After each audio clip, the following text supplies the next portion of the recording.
Dan, how do you get the guts to walk out into the parks wearing an Obama T-shirt and ask the question you ask? The worst part about it is that I actually have to wear the Obama T-shirt, and it's very embarrassing for me. I mean, it's like humiliation, you know? It's like, you ever see those dogs where they put signs on them that says, "Oh, I ate a box of crayons and then I pooped out rainbows." It's kind of like that, and that's, but you know, it's part of the costume, and you have to do it, and because it's the way to make college students and other dumb people trust you when you have that Obama T-shirt on and it says hope, because you know they still go for that even after 7 years of not so much hope. They still think that you're an ally because they all voted for the guy. Well, and what's great about it is most people, this is Dan Joseph with MRCTV. I hear that name, I know exactly who you are immediately, but a lot of these people have never really watched it before. So you're still incognito for these people. What I'm going to do here is if you can send on Facebook some information where I can mail something to you, because we have Bold Republic barf bags for when government makes you sick. Yes, I could use one of those. So we're going to send you a daily basis. Yeah, so you can just go ahead and heave into it whenever you have to put on one of those Obama T-shirts. It was a 50. Oh, by the way, I tweeted out there that you were going to be on the show today. Well, I know you're doing a good job, Dan, because right away we started getting hate tweets right back, some things that I can't repeat on the air, which tells me you're doing your job. So this was a simple question. What about a $50 an hour minimum wage? So what kind of response did you get? Well, we go out and do these petition videos on college campuses pretty often. I think this is maybe the 7th or 8th one we've done. And within a period of about 50 minutes, 50 to an hour, we got more signatures than we have ever gotten for any of our other petitions before. It was about 21 signatures, and very enthusiastic people. A few of them had some questions, a few of them had some reservations, but, you know, to them, you know, Economics 101 has not taught them that a $50 an hour minimum wage would cost a huge decrease in jobs. It would cost, you know, prices to skyrocket for just about everything. It would cost it would make new technology more likely to replace people who work in fast food restaurants and the like. And they just don't understand that. To them it says, oh, $50 an hour. Well, a poor person could really do a lot with that money. Yeah. So, you know, it's their idealism combined with their economic ignorance that makes them feel like this is something I should sign. Unfortunately, we have to remember these are college students, including a finance student that actually signed the petition, which was especially scary. And you know, you just got to wonder what it is exactly that they're being taught in those classrooms, and even if they're being taught anything at all regarding economics, that would make them sign such a ridiculous thing. To their credit, there were just a few students who turned and raised their eyebrow at you and had the proper response. So there were a few people who understood that there would be a problem. Raise the minimum wage to $50 an hour? No way.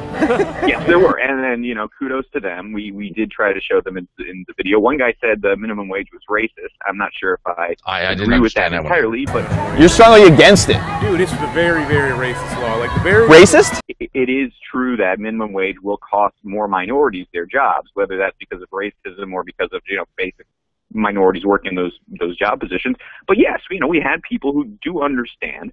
Thank God, a few students understood that minimum wage would have this disastrous effect on the economy. But they were the minority. They were the distinct minority, and that's what you're getting into when you get into things like, you know, the Democrats and the liberals trying to boost the minimum wage even to $15 an hour. It's popular with the American people. They think it's okay because they don't understand the potential economic consequences of it, and these colleges are a microcosm of that. They are a microcosm of the idealism and the desire for economic equality that the talking points of the left have been harping on for the last few years. Well, see, to me, when I watch a video like yours, I think that I'm watching people who have never been taught what money really is, or the function of money, and so this is why they're so confused about it. So here's the argument I tend to give them. If money is not the economy, it isn't. It's how we trade the economy. The economy is what we produce.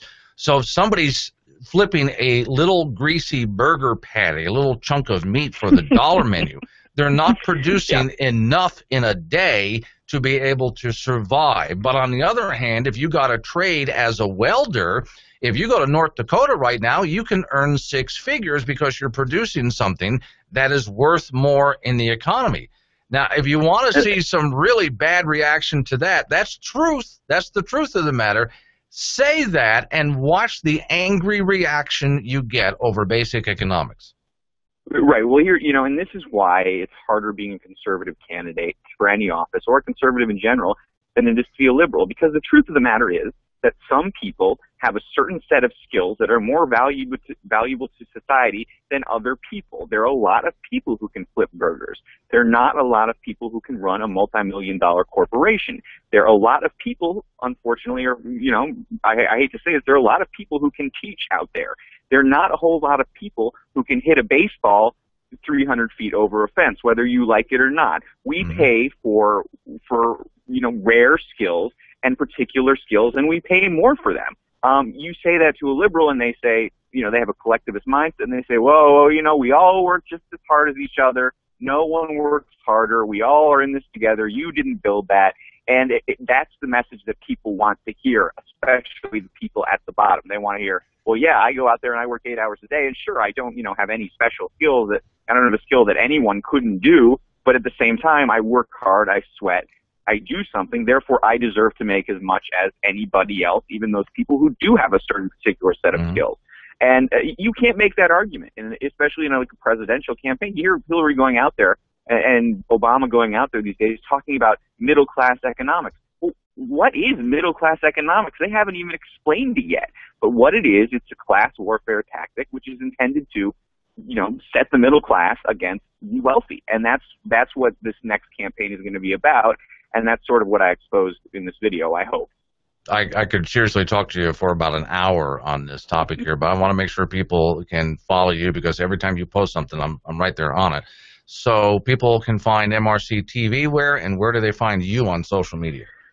Sure. MRCTV.org is our flagship, and the Media Research Center, but MRCTV.org, you can see the videos first there.